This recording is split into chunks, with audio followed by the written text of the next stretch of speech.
why do Muslims in Islamic countries want to leave their home countries, but after migrating to a democracy, they want to bring Sharia law in their new adopted countries?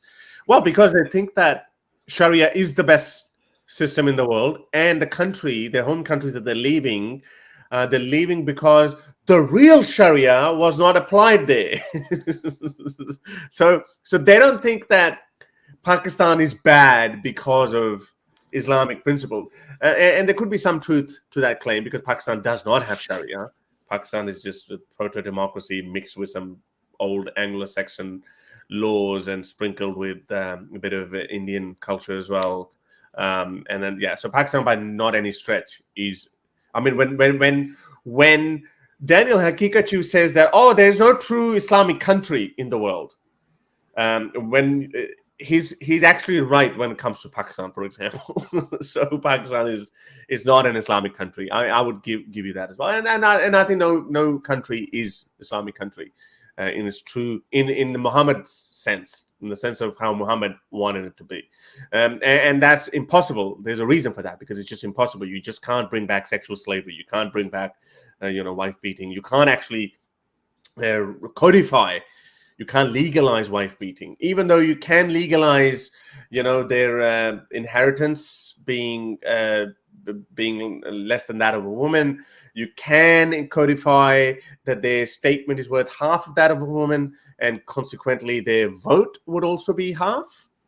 Like if there was, and besides, you can't even have democracy. You can't even have elections in Muhammad's Sharia Islamic country. So all those things matter. So to answer your question, those Muslims, they don't think that their home country that they've just left is bad because of Islam. So therefore, we are, and again, this is a very common narrative, a common argument that they sell, that the West is actually so prosperous because they have Sharia principles. That they sell that. The Muslims did not accept Islam. It's the Westerners who've actually accepted Islam. They say that. So I actually want to defend this position by Muslims. Okay, but if Islam was true, it actually makes a lot of sense. Like people are like, go back to your country if you don't like it here. I'm like, why? I'm here to fix this. I'm here to fix your problem. You're not Islamic. Like it would make sense actually. Like people say, as a Muslim,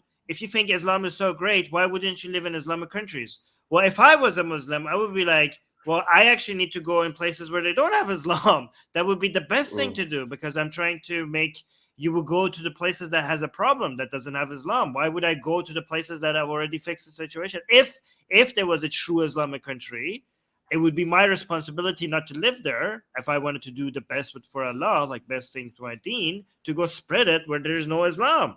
That's what I would do. That is not that is not even close to the truth. That is not. They're not coming here because they think they have to. I know, but I'm not saying they are saying it, but I'm saying as a Muslim, I would be saying that.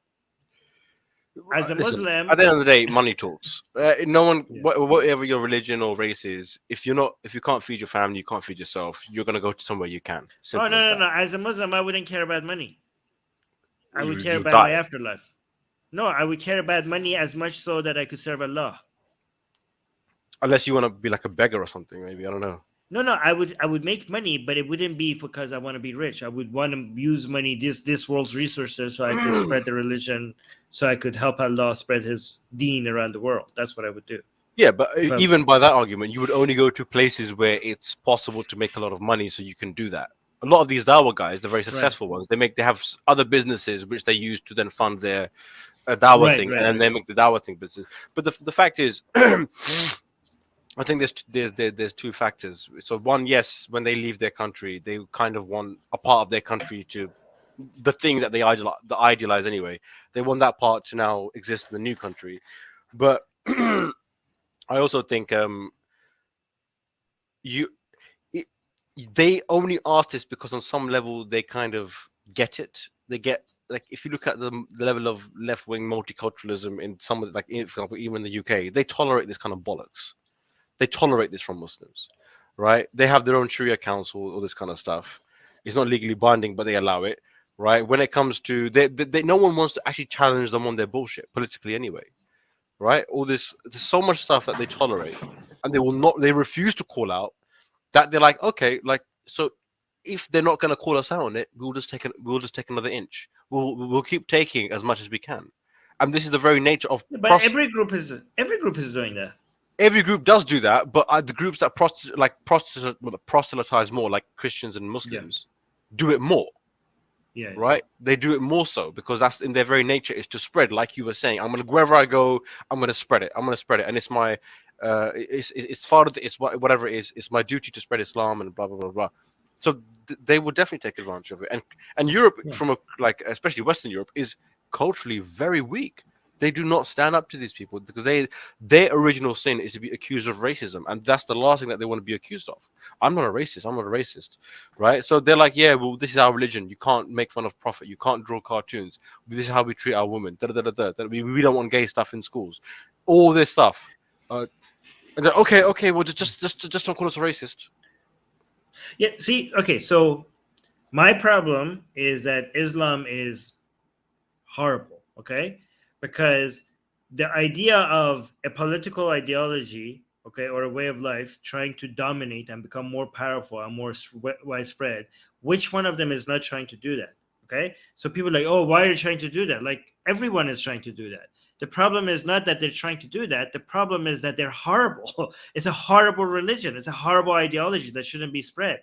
If there was another ideology that was trying the same thing and it was like a good one, I would be like, oh, go for it. That's fantastic. Like, I wouldn't be like if I believe that Islam helps people in this life and the after and the next, I wouldn't be condemning these people who are trying to spread Islam and dominate around the world. I would be cheering them.